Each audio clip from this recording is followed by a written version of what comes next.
and welcome to Signal Chat, where we talk about all things IT telecom. Try to get it all compacted in 4 questions, 40 minutes.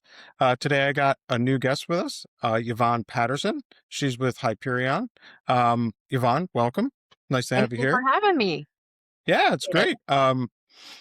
We were talking earlier about how we met, and I think we were trying to figure it out whether it was ETMA, Channel, MWC, or one of these events. I I don't know know. if we agreed on where it was though.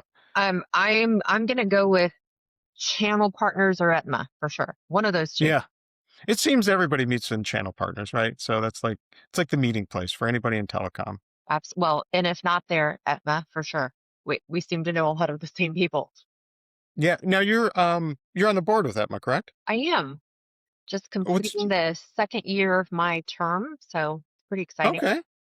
What's your role there with ETMA, I if you don't mind am me a asking? board member at Okay, large. Yes. nice, nice. Are there upcoming events with ETMA? Oh, there is. We're getting ready to have our spring conference in Clearwater, Florida at Oh wow. April 8th, 9th, and 10th. So anyone Yeah. listening that wants to attend, it is the place to be and can't go wrong with Clearwater. Yeah, I'll make sure when we kind of exit that I'll put a little tagline where they can find out information about ETMA. But that Oh, would be, appreciate that. Thank you. I know I've been to a few. They are really good. Great information, good networking. Best networking ever. I mean, Yeah. where else are you going to run across people who are like-minded, similar industries that really do want to work together? And we bring in a lot of innovative, thought-provoking speakers. So AI is really what Yeah. our topics will be centered around this conference. So if you're thinking about AI and how to put it into your business, and you want to hear from people who have done it, either well or not so well, they'll tell you for sure. Yeah, that's AI. I don't think there's any conferences going forward that don't have some kind of AI component to it, right?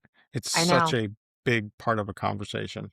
it is, and it takes on so many different shapes and forms and can really impact a company positively and negatively. And I think we've got to learn from each other on what's working. Yeah. Yeah, there's definitely a whole conversation about AI. We could go down an entire rabbit hole Oh yeah, with AI conversation. that's a deep one. Well, it'll be more than 40 minutes, I tell you that. Um, but yeah, so great. I appreciate you taking some time and coming on with us here today. Sure.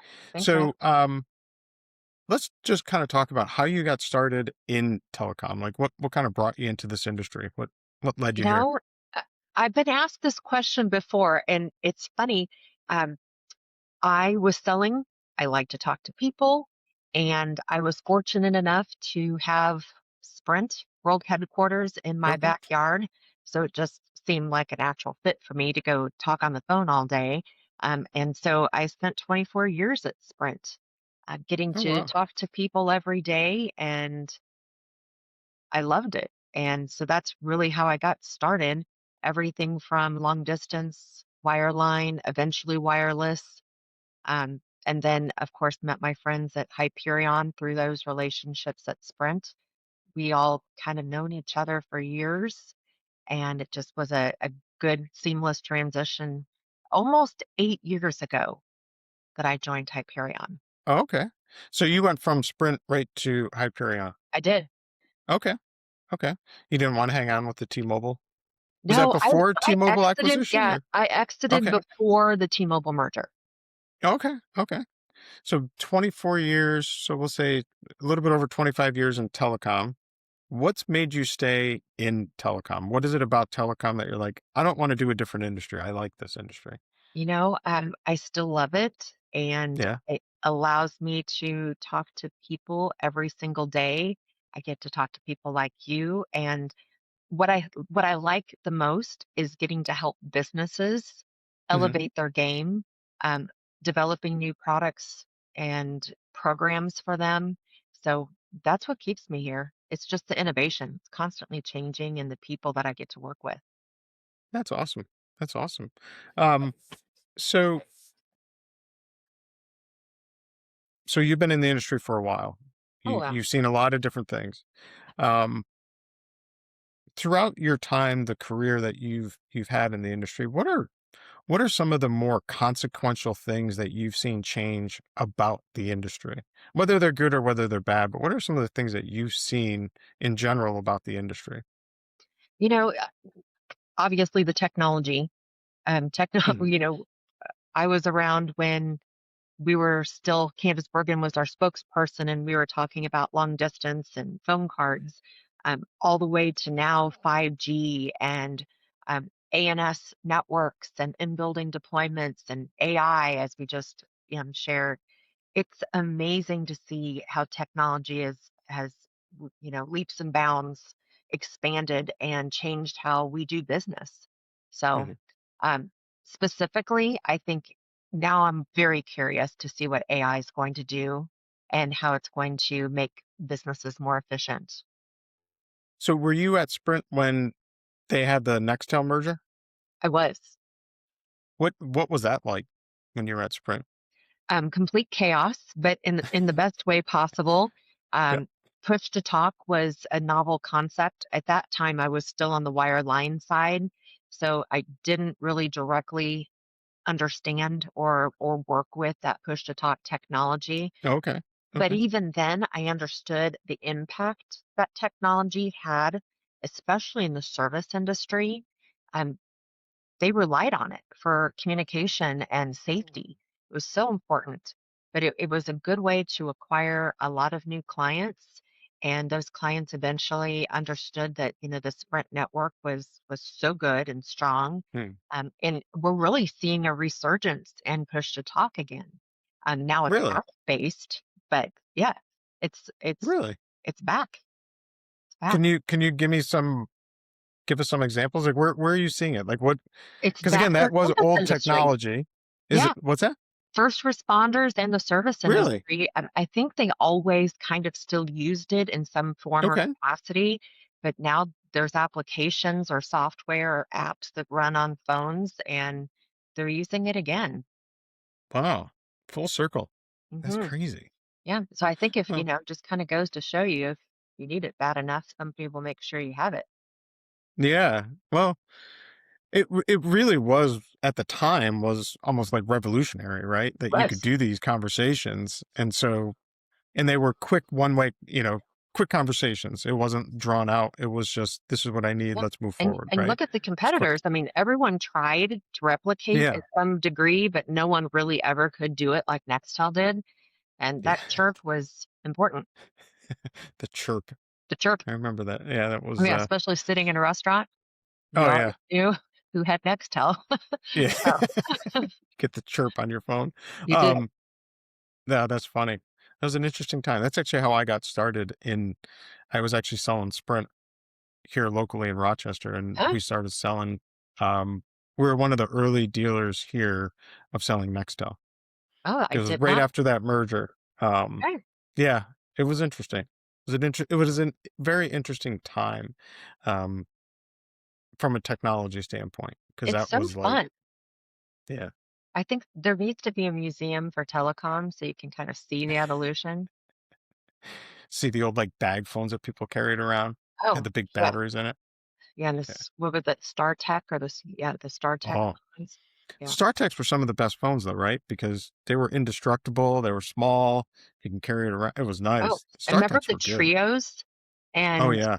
the Palm pilots that were Palm integrated Pilot. with yeah, yeah, That it was was like the good. first iteration of an iPhone kind of thing, It right? If you was. think about it, the Yeah. Trio or the And I Palm used to Pilot. laugh. I'm like, if they could only figure out how to get my music from my iPod onto my phone, it'd be the perfect thing. Yeah. And And voila. they did it. So, yeah. Speaking of that, so what changes, as you just mentioned, getting your music on your phone. What other changes would you like to see in the industry? What are Oh some of the things gosh. that you'd like, geez, if they could change this, that'd be great. You know, I don't even know how to answer that. I'm very curious to see what's going to happen with AI. I think there's so many things that are, antiquated processes. I Yeah. deal a lot with carriers. So, Okay. and I won't get specific on which carrier's not doing what I want them to, but I will say that there are so many processes that are just outdated and the way that Hmm. they're running. Um, if those could be automated, and I'm sure AI can help with that, that would streamline a lot of the work that our partners want to do. And that path to commission is so important. So I'd love to see some updates there. I'm very, very curious in what technology is going to do to help the carriers kind of elevate their game. Have you seen them trying to do that in the Yeah, past few years? yeah. I mean, Yeah. and you start with APIs. Um, Yeah. you know, some do it better than others. Some are building them now, and so I'm hopeful. I'm hopeful that we'll see that transition real soon. Yeah. Do you think that some of their delays is just like, trying to like get a battleship to turn? Is it that type of thing where they're just so big that it's I hard? think some of it, yes. I think it's large company, maybe not an area of focus for them, or Hmm. maybe them not understanding why it should be an important area of focus for them.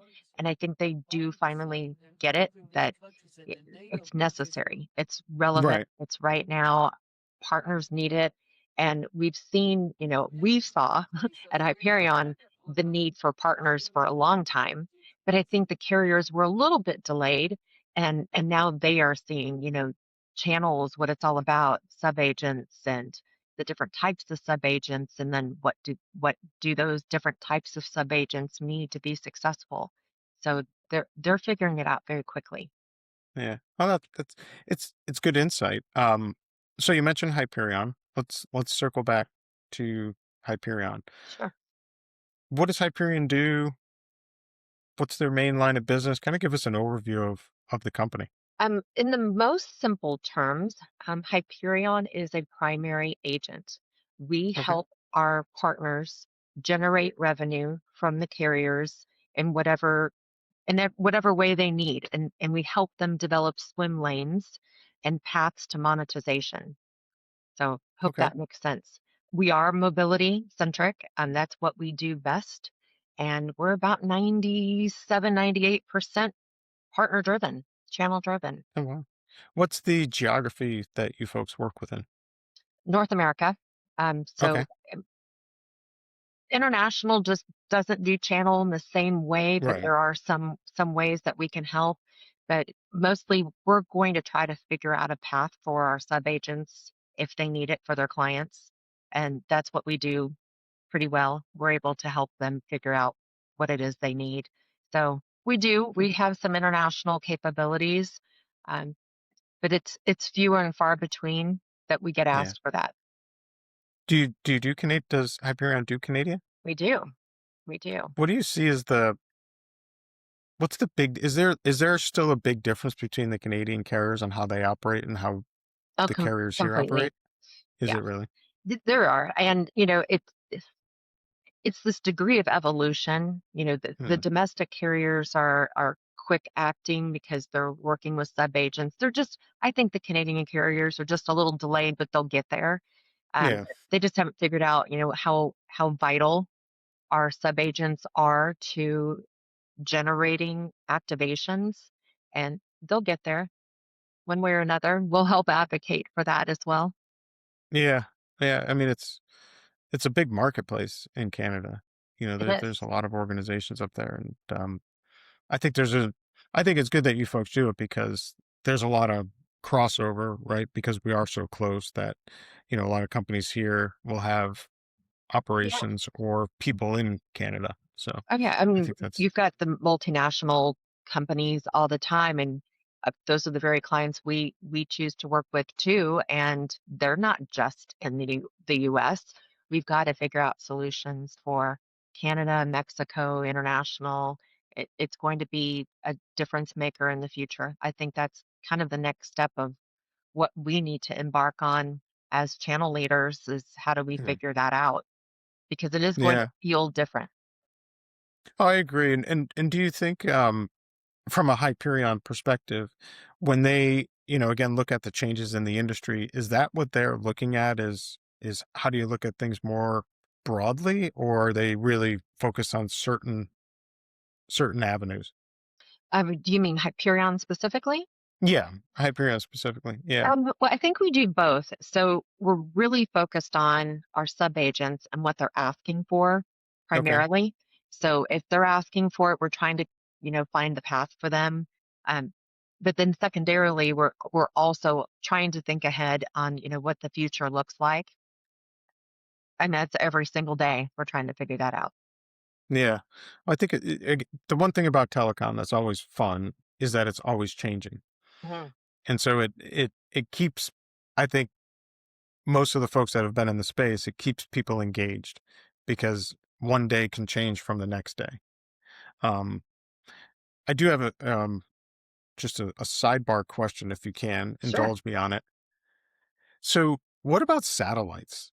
And are you folks seeing a lot of that? So I know Hyperion does a lot of work with T-Mobile and T-Mobile's relationship with Mhm. Starlink. Um, just as in general, not specifically about Starlink, but are you seeing the adoption of that technology more and more now, or We are. It's an emerging technology. I think there's so many positive things that are going to come from having that technology, but I also think it needs to be more seamlessly integrated with what's already out there. And okay, I'm seeing, T-Mobile's probably leading in this space, but AT&T probably right next to them. It needs to be the next level that they consider. It can go into a router. It we're seeing it on smartphones from a data perspective, but now right? what about voice? But I see the application of satellite to be incredibly important as we move forward where everyone wants to be connected no matter where they are. I think that's going to be the next ask is my phone just must work wherever I am, Mm, wherever I choose to go. Satellite will be the answer to that.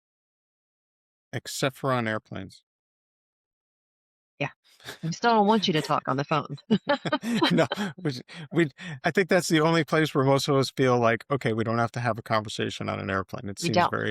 It But seems still very nice. I still want the data piece to work so I can Yeah, work on the airplane.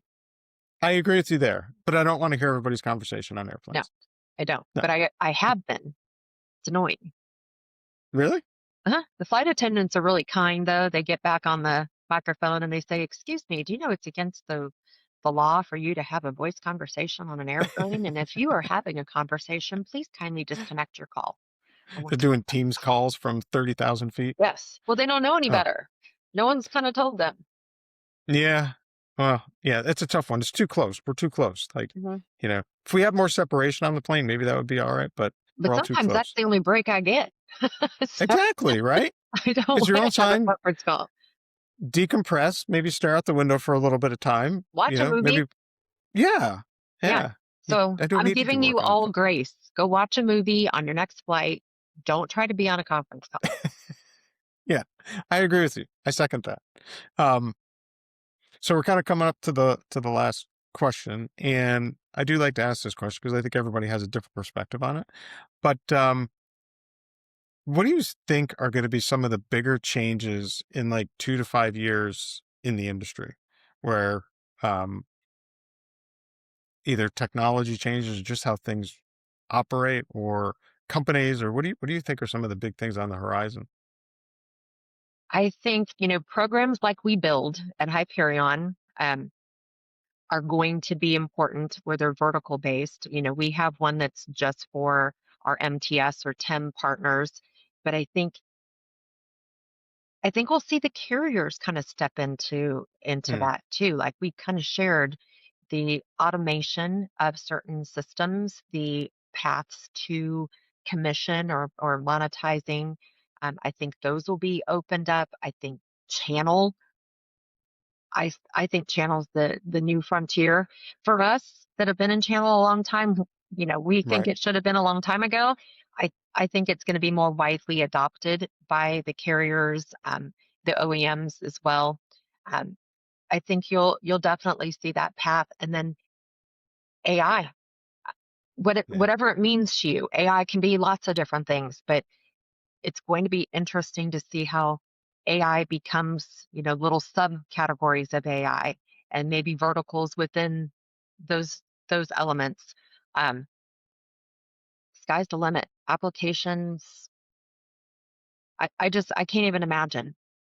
Yeah. Is Hyperion going down any of the AI route now? Are Oh, they we doing are things there? absolutely, and we have a wonderful CTO. He'll love that I brought him up. But we have a wonderful CTO, Evan, and he is always trying to figure out the next evolution of how we support our partners through AI Mhm. solutions, efficiencies. It's constant, and it's on his radar all the time. Yeah. Speaking about the channel partners and things like that. So you've been with Hyperion now for 8 years. What's been the growth pattern in that space over those 8 years? For Hyperion, we started as a direct only company, and Oh, okay. now so we used to sell back into the carriers' sales teams, and now to be able to tell you that we're, almost 98% partner driven or channel driven, that's a massive pivot. And we're from a primary agent perspective, not Mhm. only are we large with, you know, that in itself is impressive, we're 8 times larger than our nearest competitor. Oh, And wow. why I think that's important is Wow. we're not just a activation clearinghouse. We're a solution Mhm. provider and we're full service. So our sub-agents can really do anything that their client is asking for. We probably have a sub-agent in our portfolio and our ecosystem that can help them deliver that full solution. So I love that about us. Um, all the different carriers are at play, and at first we were Sprint only, so we've definitely grown. Do you guys we talked a lot about mobility, but does Hyperion go on to or do they get into the wireline side of things and the data side of things? Or is it We can, but it is, okay? if you do something well, stick to it. So Yeah, we I are agree. we are really primarily mobility. We do And it well. where's Hyperion headquartered? We're headquartered out of Las Vegas, but Oh, I think very few of us actually live there. Our CEO does, but everyone else is spread out around the country. oh, that's Makes us awesome. pretty nimble. We can go anywhere. Yeah, yeah. I mean, I think a lot of us had that before the COVID era too, where this industry, I always saw it that telecom industry people really never worked in an office. We all kind of worked outside the office. So it's Oh, we I were work remote far before more it was now. cool. Yeah, I work far longer hours now working from home than I think I did in an office, but uh, it's fun. I like being able to work from home. Yeah, yeah. Um, so just before we wrap it up, anything, what are some of the events that maybe Hyperion is putting on that you might just want to give a heads up or give a shout out that you guys are going to be at that Absolutely. people may Um, want to well, we look talked for you? about one of them. You'll see me at ETMA coming up Okay. April 7th through 10th. So please come down and visit us there.